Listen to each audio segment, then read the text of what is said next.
जय श्री कृष्णा, राधे राधे। आज की इस वीडियो में हम बात कर रहे हैं ज्येष्ठ माह के कृष्ण पक्ष में आने वाली अपरा एकादशी कहिए या अचला एकादशी कहिए, एक ही बात है। इस एकादशी के विषय में, यह अपरा एकादशी कब है, इस एकादशी के व्रत को करने का शुभ मुहूर्त क्या रहेगा, इस एकादशी की पूजा विधि क्या है, व्रत कथा क्या है, इस अपरा एकादशी का पारण कब, किस दिन और किस समय करें, इस समस्त जानकारी के लिए आइए अब वीडियो को शुरू करते हैं। 6 मई 2023 से ज्येष्ठ माह का प्रारंभ हो गया है। पंचांग के अनुसार हर माह में 2 एकादशी आती हैं, पहली कृष्ण पक्ष में और दूसरी शुक्ल पक्ष में। ज्येष्ठ माह के कृष्ण पक्ष की एकादशी को अपरा एकादशी के नाम से जाना जाता है। शास्त्रों के अनुसार अपरा एकादशी का विशेष महत्व है, क्योंकि इसी दिन भद्रकाली जयंती भी मनाई जाती है।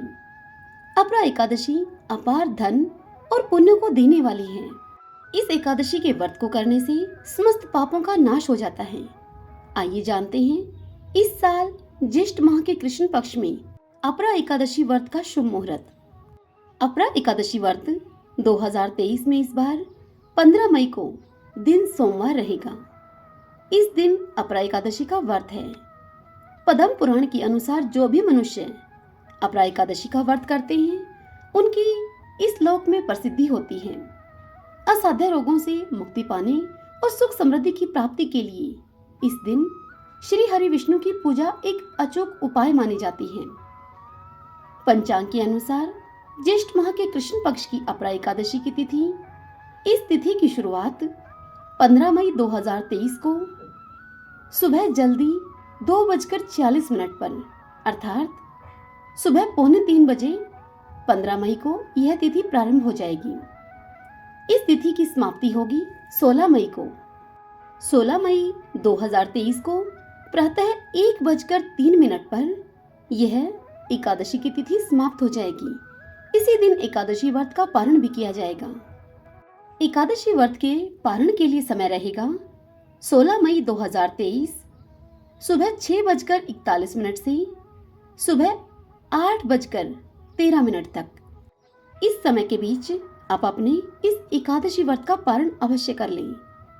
इस एकादशी के दिन भगवान विष्णु की पूजा करने का शुभ मुहूर्त रहेगा सुबह 8:54 से सुबह 10:36 तक। यह बड़ा ही उत्तम मुहूर्त है। इस समय में आप अपने एकादशी व्रत की पूजा संपन्न करें। धार्मिक मान्यता के अनुसार जो फल गंगा तट पर पितरों को पिंडदान करने से प्राप्त होता है, वही फल अपरा एकादशी का व्रत करने से प्राप्त हो जाता है।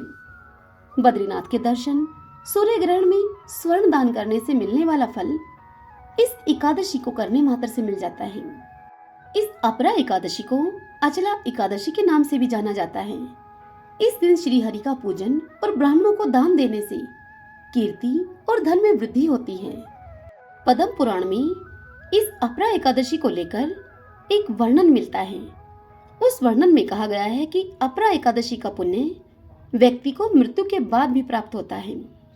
इस व्रत से वैकुंठ धाम की प्राप्ति होती है। इस व्रत के संबंध में भगवान श्री कृष्ण ने स्वयं धर्मराज युधिष्ठिर से बताया है कि हे युधिष्ठिर, ये व्रत बड़े बड़े पापों को भी नाश करने वाला है। जो भी व्यक्ति इस व्रत को करता है, उसे अपार धन प्राप्त होता है और उसे संसार में यश मिलता है। आइए अब अपरा एकादशी व्रत की पूजा विधि जानते हैं। इस दिन भगवान विष्णु के साथ माता लक्ष्मी की भी पूजा की जाती है। इस दिन यदि आप व्रत रखते हैं तो प्रातःकाल उठकर स्नान आदि कर्मों से निवृत्त होकर स्वच्छ वस्त्र धारण करें। फिर श्री विष्णु को केला, आम, पीले फूल, पीला चंदन, पीले वस्त्र चढ़ाएं और ओम नमो भगवते वासुदेवाय मंत्र का निरंतर जप करते रहें। श्री हरि को केशर का तिलक लगाएं और फिर स्वयं भी अपने मस्तक पर तिलक लगाएं। एकादशी के दिन श्री विष्णु सहस्रनाम का पाठ करें, विष्णु चालीसा का पाठ करें और एकादशी व्रत के महात्म्य की कथा को पढ़ें अथवा सुनें। रात्रि में भगवान विष्णु के निमित्त रात्रि जागरण करें। गीत, वाद और नृत्य आदि से भगवान को प्रसन्न करने का प्रयास करें। यदि आप कथा करते या सुनते हैं तो आपको भगवान विष्णु को पंचामृत या आटे की पंजीरी का भोग जरूर लगाएं। इस दिन भगवान को भोग लगाते समय तुलसी पत्र अवश्य रखें। इस दिन तुलसी पत्र तोड़ना वर्जित है, इसलिए आपको तुलसी पत्र 2 दिन पहले ही तोड़कर रख लेना है। हमारे पुराणों में वर्णन मिलता है कि तुलसी पत्र यदि 11 दिन पहले भी तोड़कर रखा जाता है तो वह बासी नहीं माना जाता और भगवान को स्वच्छ जल से शुद्ध करके वह तुलसी पत्र अर्पित किया जा सकता है। ध्यान रहे कि भगवान को इस दिन जो भी आप भोग लगाएं, जब भी भोग लगाएं, उसमें तुलसी पत्र अवश्य रखें। भगवान ऐसा करने से प्रसन्न होते हैं। अब जानते हैं एकादशी व्रत के नियम क्या हैं। इस एकादशी व्रत में क्या करें और क्या ना करें। देखिए, एकादशी व्रत करने वाले लोगों को दशमी यानी कि एकादशी से 1 दिन पहले ही कुछ जरूरी नियमों का पालन करना पड़ता है। दशमी के दिन से ही श्रद्धालुओं को मांस, मछली, प्याज, मसूर की दाल और शहद जैसे खाद्य पदार्थों का सेवन नहीं करना चाहिए। दशमी और एकादशी दोनों दिन लोगों को भोग विलास से दूर रहना चाहिए। पूर्ण रूप से ब्रह्मचर्य का पालन करना चाहिए। दशमी के दिन से ही मांस, लहसुन, प्याज, मसूर की दाल आदि निषेध वस्तुओं का सेवन नहीं करना चाहिए। रात्रि को पूर्ण ब्रह्मचर्य का पालन करना चाहिए तथा भोग विलास से हमें दूर रहना चाहिए। एकादशी के दिन प्रातः लकड़ी का दातुन न करें। नींबू, जामुन या आम के पत्ते लेकर चबा लें और अंगुली से अपना कंठ साफ कर लें। वृक्ष से पत्ता तोड़ना भी वर्जित है, इसलिए स्वयं से गिरा हुआ पत्ता लेकर उसका सेवन करें। और यदि यह सब संभव न हो तो पानी से 12 बार कुल्ले कर लें। फिर स्नान आदि करके मंदिर में जाकर गीता पाठ करें या फिर पुरोहित जी से कहकर गीता पाठ का श्रवण करें। फिर प्रभु के सामने इस प्रकार प्रण करें कि आज से मैं चोर, पाखंडी और दुराचारी मनुष्यों से बात नहीं करूंगा और न ही किसी का दिल दुखाऊंगा। रात्रि को जागरण करके मैं कीर्तन करूंगा। तत्पश्चात ओम नमो भगवते वासुदेवाय इस 12 अक्षर मंत्र का जप करें। राम, कृष्ण, नारायण आदि विष्णु के सहस्त्र नामों को कंठ का भूषण बनाएं। भगवान विष्णु का स्मरण करके प्रार्थना करें और उनसे कहें कि हे प्रभु, हे त्रिलोकीनाथ, मेरी लाज अब आपके हाथ में है, अतः मुझे इस प्रण को पूरा करने की शक्ति प्रदान करें आप। और यदि भूलवश किसी निंदक से बात भी कर ली जाए तो भगवान सूर्य नारायण साक्षात हैं। सूर्य नारायण भगवान के दर्शन करके धूप दीप से श्री हरि की पूजा करके क्षमा मांग लेना चाहिए। एकादशी के दिन घर में झाड़ू नहीं लगाने चाहिए, क्योंकि चींटी आदि सूक्ष्म जीवों की मृत्यु का भय रहता है। इस दिन बाल नहीं कटाने चाहिए और न ही अधिक बोलना चाहिए। अधिक बोलने से मुख से न बोलने वाले शब्द भी निकल ही जाते हैं। इस दिन यथाशक्ति दान करना चाहिए, किंतु स्वयं किसी का दिया हुआ अन्न आदि कदापि ग्रहण न करें। दशमी के साथ मिली हुई एकादशी व्रत मानी जाती है। वैष्णवों को योग्य द्वादशी मिली हुई एकादशी का ही व्रत करना चाहिए। त्रयोदशी आने से पहले व्रत का पारण अवश्य कर लें। एकादशी यानी कि 11 के दिन व्रतधारी व्यक्ति को गाजर, शलजम, गोभी, पालक इत्यादि का सेवन भी नहीं करना चाहिए। केला, आम, अंगूर, बादाम, पिस्ता इत्यादि इन अमृत फलों का सेवन करें। प्रत्येक वस्तु प्रभु को भोग लगाकर तथा तुलसी दल छोड़कर ग्रहण करना चाहिए। इस दिन व्रती को तुलसी ग्रहण नहीं करनी चाहिए, चाहे भोग की ही क्यों ना हो। इस दिन भगवान को तुलसी का भोग लगाएं, स्वयं न खाएं तुलसी। द्वादशी के दिन ब्राह्मणों को मिष्ठान, दक्षिणा आदि देना चाहिए।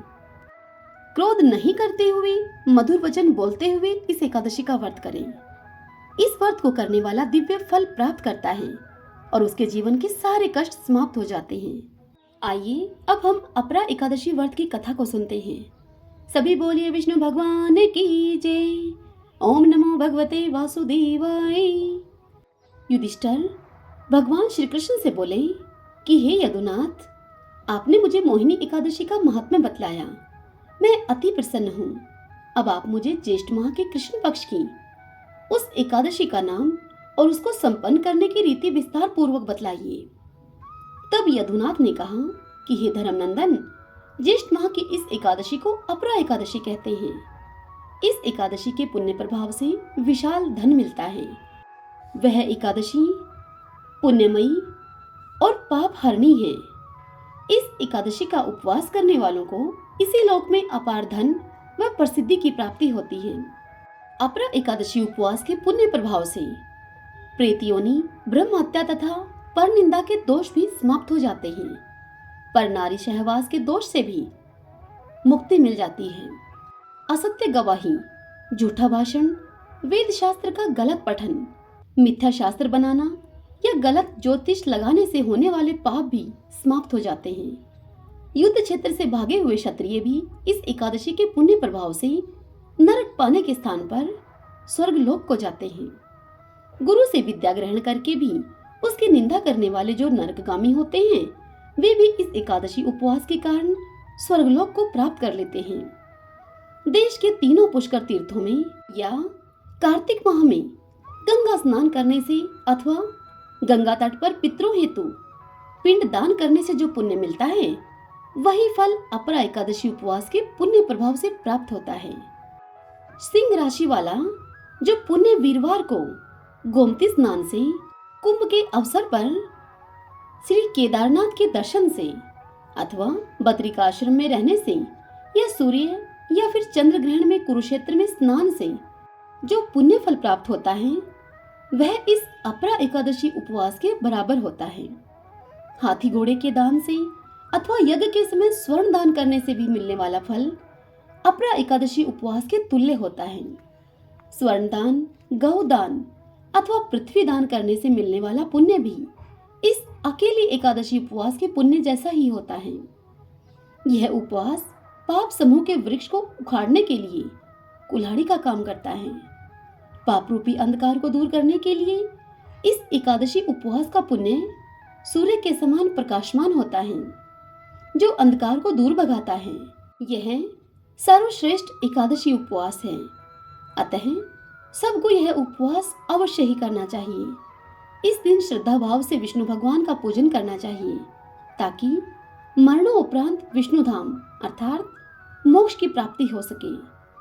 इतनी कथा सुनाकर यदुनाथ बोले, हे धर्मनंदन, प्राणी मात्र के हित में मैंने तुम्हें यह कथा कही है।